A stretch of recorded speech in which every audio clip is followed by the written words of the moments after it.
J'avais besoin d'un relooking du cœur, de quelque chose qui me rappelle l'amour de Dieu, l'amour de ce Dieu pour moi, l'amour de ce Dieu dans ma vie, l'amour de ce Dieu pour tout ce qui m'arrive et ce qu'il transforme pour mon bien.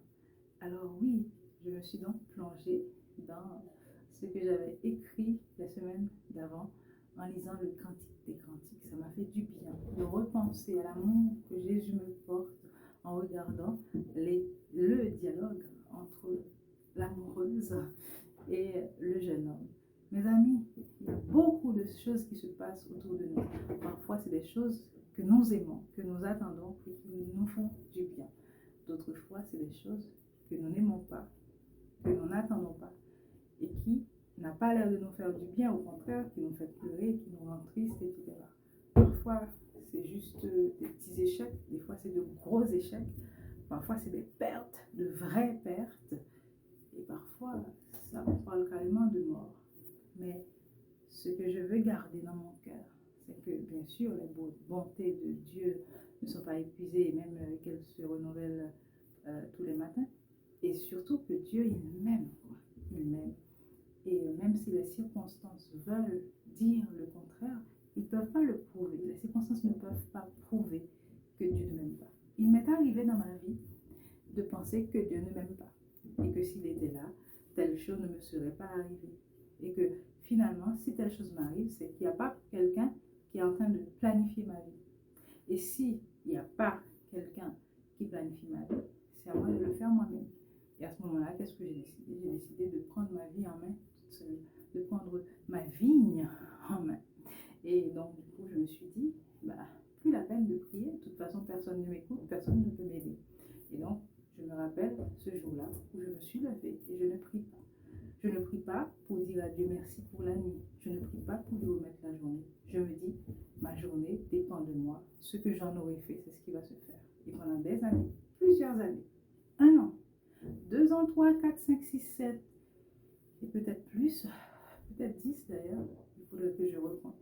Je suis restée là à gérer ma vie toute seule, à faire bien sûr ce qui me semble bien, à éviter ce qui me semble mal quand même. J'ai eu quand même une très bonne morale chrétienne d'ailleurs, donc qui m'a été très très bien inculquée, qui fait que finalement, même si bon, j'ai péché à certains niveaux, mais j'avais quand même bien en tête cette affaire de cette idée de bien, de mal, des conséquences et tout. Et moi, j'ai tellement peur des conséquences qu'il y a quand même beaucoup de choses que j'ai pu éviter. J'étais une bonne travailleuse aussi, avec beaucoup de talent. Je ne pensais plus que c'est Dieu qui me les donnait. Je pensais que c'était bon, moi qui fais avec ma force, mais je les fructifiais, je les faisais fructifier. Et je travaillais comme une folle. Je travaillais seule tout le temps. J'étais épuisée, stressée, triste, déprimée. Souvent, je n'avais pas envie de vivre. Je n'avais pas du tout envie de vivre. Je me rappelle avoir discuté dans un train avec 2 copines en leur expliquant que oui, c'est normal, ça peut arriver qu'on n'ait pas envie de vivre ça. Dire je me bats, je fais tout plein de choses, mais en réalité, je ne vois pas forcément le sens de tout ça. Et elle était triste pour moi. Mais en fait, je pense que ça traduisait tout à fait l'état dans lequel j'étais et où je suis restée pendant de très très longues années. Et alors, oui, j'ai construit beaucoup de choses. J'ai gagné de l'argent, j'ai économisé, j'ai construit ma vie, j'ai fait de longues études. Et puis pour moi, le travail, c'était une sorte d'échappatoire pour combler ce vide, combler tout ça. Mais par la grâce de Dieu et par son amour, qui m'a quand même aimé, malgré tout, Dieu a permis qu'un jour, je puisse me reconnecter avec lui. Et je pense que ça a vraiment changé toute ma vie. Je n'ai pas... qu'est-ce qui a changé dans ma vie finalement? Je pense que la plus grande chose, l'une des plus grandes choses qui a changé, c'est que j'ai la joie. Et je sais d'où elle vient cette joie. Je sais qu'elle vient de Dieu. J'ai eu beaucoup de choses, beaucoup de belles choses, une famille, un mari, un enfant, des enfants. Et tout ça est fondamental pour moi dans ma joie. Mais ce que j'ai compris aussi avec le Seigneur, c'est qu'en fait, au-delà de tout ça, ce qui me permet vraiment d'avoir la force de vivre, l'envie d'avancer, c'est lui, quoi. Et cette joie, elle me remplit tout le temps. j'ai quelque chose qui me fasse pleurer, ou même que je sois en colère. Mais ça ne dure pas, vraiment ça ne dure pas. La joie revient toujours parce que Dieu me remplit à nouveau de son amour. Et je suis certaine aussi de la protection de Dieu. Je ne peux pas dire que le malheur ne va jamais m'arriver. Un jour, j'ai pleuré en disant, Seigneur, j'aimerais tellement que tu me promettes que telle chose en particulier ne va jamais m'arriver ou ne va jamais plus m'arriver. Mais Dieu ne me promet jamais que je ne vivrai pas des choses difficiles ou même des choses graves, scandaleuses. Et Dieu ne m'envoie pas sur terre pour que je vive comme si j'étais au ciel. Les épreuves arrivent et je ne pense pas que je vais pouvoir les éviter. Mais ce que je suis, ce en quoi je crois actuellement, c'est que Dieu est avec moi pendant les épreuves. Et il me les fait traverser en fait. Il est avec moi, il est pour moi, pas contre moi. Et il n'y a rien qui va arriver dans ma vie sans qu'il soit au contrôle. Dieu est au contrôle. Et c'est pour ça que je lui abandonne ma vie. J'en ai pas toujours l'air, mais parfois j'ai l'air de faire moi-même, de me battre. Mais en réalité, je ne fais plus par moi-même en fait. Il y a des moments où je suis plus dans le repos que d'autres. Où il y a des moments où je m'active plus que d'autres. Il y a des moments où je dois faire plus d'efforts pour, pour me laisser porter par Dieu. Mais ce qui est toujours là constamment, c'est qu'en fait, c'est Dieu qui décide. Et c'est Dieu qui me porte. Et c'est Dieu qui va me faire avancer. Donc je suis très, très heureuse. Je suis très heureuse d'avoir un jour choisi de remettre les choses entre les mains de Dieu. De refaire confiance à mon Seigneur, à son amour, à sa paix, à ses mains. De remettre ma vigne entre ses mains. De plus essayer à faire fructifier les choses par moi-même, mais de les lui remettre. Alors vous allez me dire, mais bon, après, si ça ne fructifie pas, ah ben si ça ne fructifie pas, ben c'est pas mon problème. C'est pas mon problème. Puis c'est pas parce que je ne vois pas les fruits qui ne sont pas là.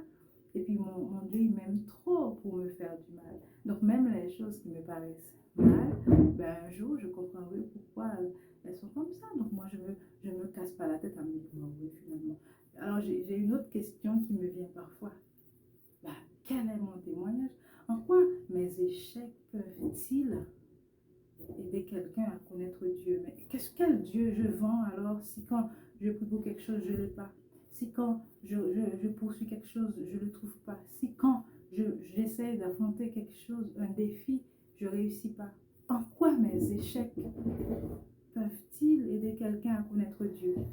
Ah ben, ça, c'est pas mon problème non plus. Hein. C'est pas moi qui les détermine. Je ne choisis pas d'échouer. Je fais ce qui dépend de moi. Ben, si j'échoue quand même, ben, très bien. Si Dieu me laisse échouer, ben, c'est qu'il a une raison. Et même que c'est pas un échec. Si Dieu le laisse arriver, c'est que c'est pas un échec.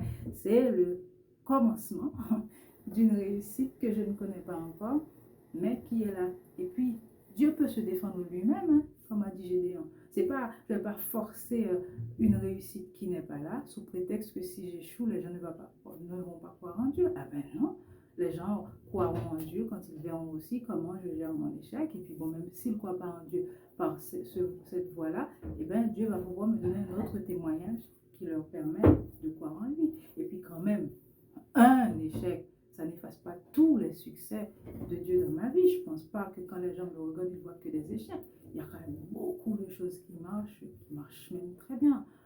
Donc, voilà quoi, voilà, moi je vis pour mon Seigneur, je suis folle de mon Seigneur, il m'aime, je l'aime, c'est la chanson que je chante tous les jours, et que le cantique continue, et que le cantique continue jusque dans l'éternité. Et si dans ce cantique je peux entraîner 1, 2, 3 personnes avec moi, si on peut faire une chorale jusque dans l'éternité encore, mais tant mieux, gloire à Dieu. Merci Seigneur parce qu'un jour, tu m'as choisi. Merci Seigneur parce qu'un jour tu as choisi de faire de mon cœur une place pour habiter.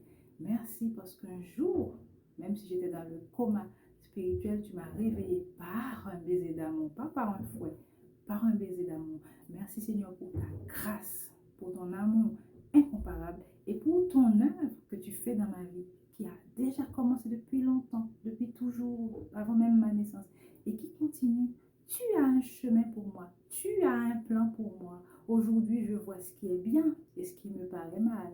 Mais toi, dans ta science infinie, dans ta grande bonté, ta miséricorde et ton amour, c'est toi qui portes toutes les pièces de ma vie, les pièces du puzzle. Et c'est toi qui sais comment tu vas faire de tout ça une œuvre merveilleuse. Alors je te remercie pour tout ça que tu fais dans ma vie et qui ne peut pas être un échec. Ton plan dans ma vie, ce n'est pas un échec, c'est un projet de paix et non de malheur. Les petits échecs ne doivent pas me faire oublier le projet de paix et non de malheur que constitue ma vie dans les mains du Seigneur.